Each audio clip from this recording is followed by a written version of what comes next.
ముఖ్యమంత్రి అయిన తర్వాత రాష్ట్రం వచ్చిన తర్వాత మీకోసం తుమ్మిళ్ళ కట్టినా ఇంతకుముందు తమ్ముడు చెప్పినట్టు రాలేవాగు ప్రాజెక్టుతోని మన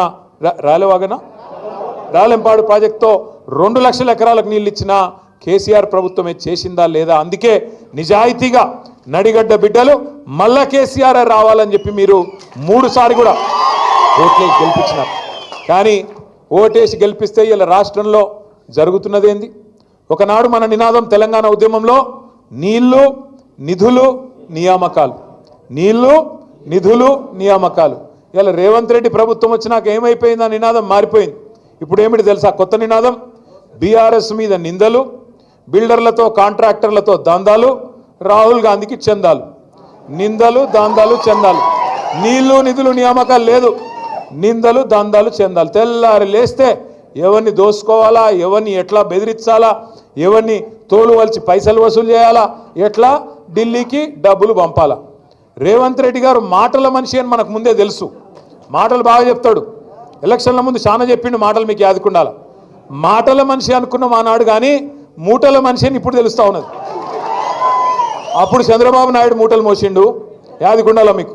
ఓ నల్ల బ్యాగులు దొరికిండు కదా, యాదుకుందా? ఇప్పుడు ఏమో ఢిల్లీకి మూటలు మోస్తున్నాడు. తేడా ఏమీ లేదు. మాటల మనిషి మూటల మనిషి అయిపోయినాడు.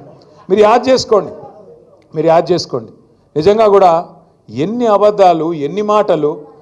ఉరకండి, తొందరగా పోండి, పరిగెత్తుకుంటూ పోండి, బ్యాంకు కురికి తెచ్చుకోండి.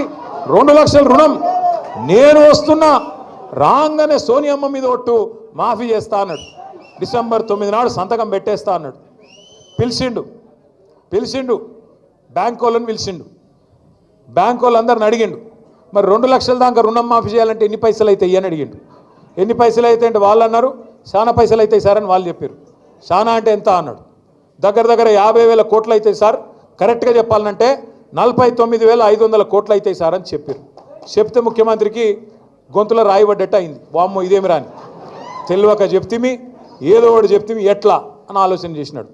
ఆయన బట్టి ఇద్దరు కూర్చున్నారు, ఏం చేయాలా ఆలోచన చేసి తెల్లారి ముఖ్యమంత్రి గారు ఎక్కడో మీటింగ్లో మాట్లాడుతున్నాడు.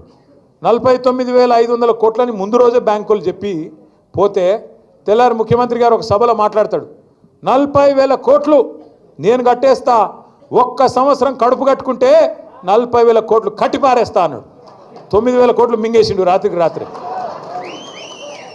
4 రోజులు అయ్యింది క్యాబినెట్ మీటింగ్ పెట్టే.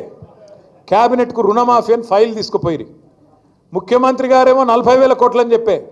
4 రోజుల తర్వాత క్యాబినెట్కు ఫైల్ పోతే రుణమాఫీ 31,000 కోట్లతోని రుణమాఫీ అని మళ్ళీ సపట్లు కొట్టే. మళ్ళీ 9,000 కోట్లు మింగిండు. తర్వాత మళ్ళీ చూస్తే అసెంబ్లీ పెట్టిండు, మేమందరం పోతిమి రుణమాఫీ ఏమో అని బడ్జెట్ పెట్టిండు. బడ్జెట్ కాడికి వచ్చే వరకు 26,000 కోట్లతోని రుణమాఫీ, మళ్ళీ 5,000 కోట్లు మింగిండు. మేం పరిశాన్యమా ఏడవైరాని. మళ్ళీ చూస్తే 4 రోజులకు సావు కబురు సల్లగా బట్టి గారు చెప్పే. ఎప్పుడు మళ్ళీ బ్యాంకులతో మీటింగ్ పెట్టిండు. అందులో తెలుగులో మాట్లాడితే మనకు తెలుస్తుందని చెప్పి వాళ్ళతో ఇంగ్లీష్లో మాట్లాడుతున్నాడు. ఇక మన దానిలో కూడా అంతో ఇంతో ఇంగ్లీష్ వచ్చిన వాళ్ళు ఉన్నారు కదా, ఈ ప్రవీణ్ అన్న లెక్క నా లెక్క. మేము చదువుకున్నాం కొద్దిగా, బట్టి అంత తెలివి లేకపోవచ్చు కానీ మాకు కూడా కోస్తా ఉన్నది కదా.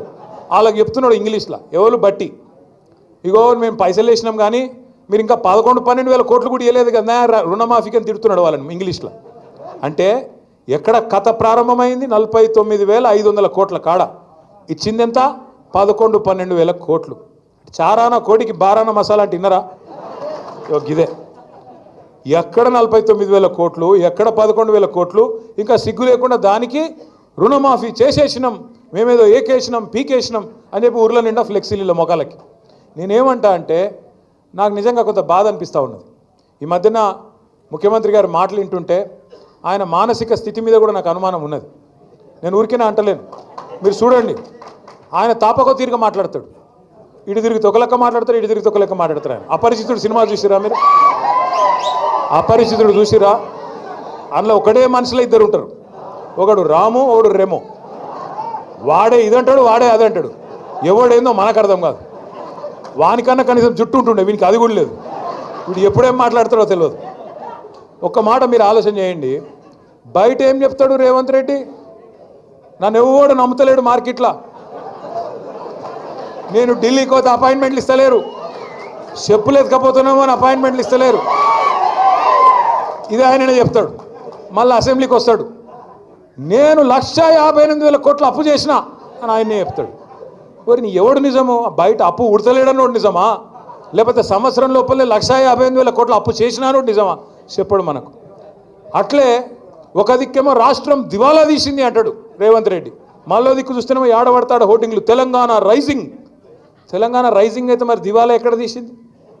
ఇది దీనికి సమాధానం చెప్పడు. ఒకటి కాదు ఎన్నున్నాయంటే అంటాడు, ఏదా కాకతీయ తోరణం అది రాజుల చిహ్నం రాచరిక పోకడా తీసిపారేయండి అన్నాడు.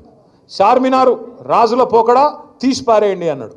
మళ్ళీ చూస్తేనేమో సుందరాంగులు వస్తే అదే చార్మినార్ కాడికి తీసుకుపోయి ఫోటోలు తీస్తాడు.